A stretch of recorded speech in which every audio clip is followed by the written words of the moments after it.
Hi guys, Grant Nelson again here with the Mustache Off-Grid YouTube channel. In case you're new to the channel, don't forget to hit the like and subscribe button if you enjoy the content. Anyway, I made a video, I think it was last week or the week before. I'm trying to get a little more on top of making videos every now and then for the channel. But anyway, today I'm going to talk a little bit about I think I'm just going to ramble about some things that kind of came to mind. I think that we've got a very political country. I try to keep the channel apolitical, but I'm pretty conservative in general. We got Trump in there. I think the last 4 years, from my perspective, what I'm seeing, we had a lot of people that started homesteading because of the state of the world. The fact that everything was kind of going sideways. There were so many wars. There was all this DEI and AI stuff and corruption and both ways. A lot of people decided they wanted to homestead or get out to the country and go off grid. And it got me to wondering, is the next 4 years going to be the same way? I don't think it's going to be near as bad. I think it's going to be a lot more going in the right direction for homesteaders based on some of the policies and things I've seen coming down the pipeline. People like Joel Salatin and some of this stuff with them and the FDA and USDA and such. But one thing that I was thinking about, where do you start when you homestead or go off grid? The first thing is you need to find the land or a place to do it. And I think a lot of people went off grid or went into homesteading out of fear.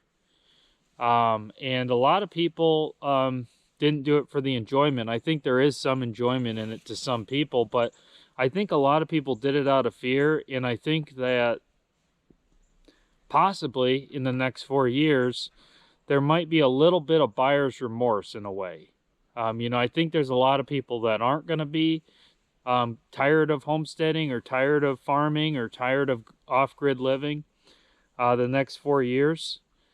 That might be the best time to start homesteading or going off-grid. Was kind of something I was thinking in my mind. I think you're going to see a lot more land for sale. Small plots and such. The prices have went crazy over the last 4 years, and I think you're going to see maybe a little bit of deflation in that regard. So maybe it might be the right time to start if you were wanting to go off grid. That's just a thought in my head. There might be some people getting out of it because they think everything's okay. Trump won, World War III's over. Like I said, I'm not really a prepping channel, but I think a lot of prepping people really got into it in 2020 after COVID, when Joe Biden got elected. The mandates started coming out. I think a lot of people went off-grid or homesteading just because of their fear for the world instead of their enjoyment. And if you're going to homestead, I think you need to, before you start, ask yourself, is this a permanent solution or a temporary solution? And I think that if it's a temporary solution, you probably, I wouldn't recommend doing it. Me personally, when I started homesteading, I live off grid completely. Some people just live out on a farm and they have electricity or whatnot. When I started, it was permanent. I wanted to stay out here forever. And I still plan on that. I don't plan on ever getting rid of my land and ever, moving to a different place. I really like my homestead, and I own it outright. And I pay my taxes on it, and I've really made it home over the last 4 years. So I think that's one thing that people need to consider if they're going off grid. Is it a permanent or a temporary solution? And if it's temporary, is it really worth doing? So that's just an opinion on it. Just something that crossed my mind today. I was just kind of thinking about the state of the world, You know, are things going to get better, worse with Trump in office? I tend to think they're going to get better. I don't know how they could get much worse. I mean, I know how they could. We could still get stuff in the store, but it just makes me wonder, you know, are we going to see better prices for land if you want to buy land for homesteading? Are more people going to start getting into it? I tend to think that we're going to see a little bit of a slowdown over the next 4 years in homesteading, even though it'll probably be one of the best times to do it. That's just my opinion on it. So I think that if you're considering quitting, you know, maybe you should stick it out. You know, just a thought on that. Maybe now might be a good time to get a bigger plot of land or more land, or you know, adjust your plans. You know, might be a good time for that, something like that. But like I said, I think if you're going to go off grid, make sure in your mind that it's a permanent solution, something you want to do forever. That's just an opinion, of course. You know, it's a free country for people to make mistakes as they want to, or, you know, make choices as they want to. Just kind of a ramble there. Anyway, log cabin's going good. I'm buying some wood from the Amish tomorrow to use on the roof, and then I'm going to get some sheet metal to put over that, and some roofing paper or some sort of roofing material to put over the wood, and then I'll have the roof done, so I won't have to rush it as much, because it won't be getting rained on. That's one thing. I don't want the logs sitting there rained on for 2 years. You know, I want to make sure I get the roof on at the very least before springtime, and that'll give me something to work on when the weather's nice. I've had a lot of projects in mind. The days are starting to get longer. The weather's finally warmed up here. Man, we have just had a deep freeze over the last couple weeks here, and you know, I've just been dealing with that, but we're back in the 40s today. I was supposed to get up into the 50s in the next couple days, and it felt like it was 60 degrees today, and it was like mid 40s. So I'm happy with that. Bailey, come here. Bailey, hey, Bailey, come on, come on. Calling the dog, guys. Anyway, I got the new motorbike. Some of you guys might have seen the short video of that I had on the channel. It's pretty cool, but the problem is I just haven't had time to enjoy it because I can only get it started downhill. Once you start going uphill or you get any rough terrain, it turns off because it requires too much power. I don't know if I'm too heavy for it, or you know what the deal is with it. I've gotten the compression better. I think the compression's part of the problem. I didn't have it starting for a while. I changed the gas out, and then I put a new spark plug in, and it works now. I can get it started, but I can only get it going downhill.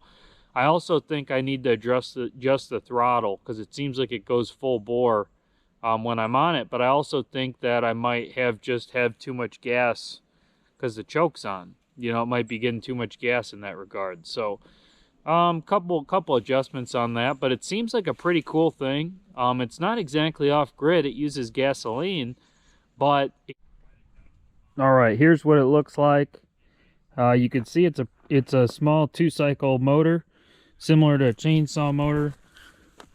Let's see what it looks like here. You can see the chain broke. I broke the chain, but I can get it started pretty good. Like, I can get it started almost every time, but the chain's broke. So you have to roll it to start it. So it's kind of interesting. It gets 150 miles per gallon. It goes, you know, 30 miles per hour plus. It actually seemed like something that would be helpful out here. I figured I could ride it down to the pond and stuff and back up here. It'd be a nice thing to have around. Kind of a good prepping item, I guess, if you're, you know, wanting some SHTF type of transportation. You know, because it gets 150 miles a gallon of gas, and it, you know, it goes pretty fast. So anyway, just something to consider, you know, if you're going off grid or homesteading. They also make a lot of these e-bikes now, which I've heard are pretty good. I'm not really interested in an e-bike. It seems like it's not going to work forever. That's just my opinion on them. I think the gas engines are probably a little stronger. and they're already so fuel efficient. The difference in price between the e-bike and the gas bike, you know, to me, I'm like, no, I'd rather have the gas. That's just an opinion. But use a 2-stroke engine. You could probably make one out of like a chainsaw engine or a weed eater engine or something like that if you wanted. Really, you just got to have something that the chain, that runs a chain and can pull your weight on tires. So, I don't know. Pretty interesting item, I thought. You know, something to consider if you're homesteading off the grid out in the country. And just look, maybe you're just bored. It was only $150 on Amazon. Seemed like a pretty good deal. But like I said, I haven't really liked it so far because I can't get it started very well. But once I get it going, I think I will. But something to think about. Something to think about if you're looking for something to do. These motorized bicycles are pretty cool, especially if you got old bikes laying out in your barn or something. I had one just laying out against a tree out here, and I said, I'm never going to use that bicycle. I said, but if I put this engine on it, that'd be pretty cool. So anyway, that's a new thing I'm working on. I've got a couple of the rabbits bred, so expecting some bunnies in the next 30 days. I got some new chickens. They've been doing well. They've been laying an egg or two. But you know, it's a little cold. They'll start laying more once the weather warms up. And the pigs are growing good. And yeah, I just figured I'd make some sort of video, ramble a little bit, talk about the state of homesteading, the political change, talk about my motorbike, talk about things I'm working on out here, but kind of just a ramble video, like I said. So anyway, I'm going to get going here, guys. Hope you enjoyed the video. Sit. Sit. Good boy. Good boy. Don't forget to like and subscribe. Make Bailey famous for YouTube. Hope you all have a great rest of your day, and thank you for watching.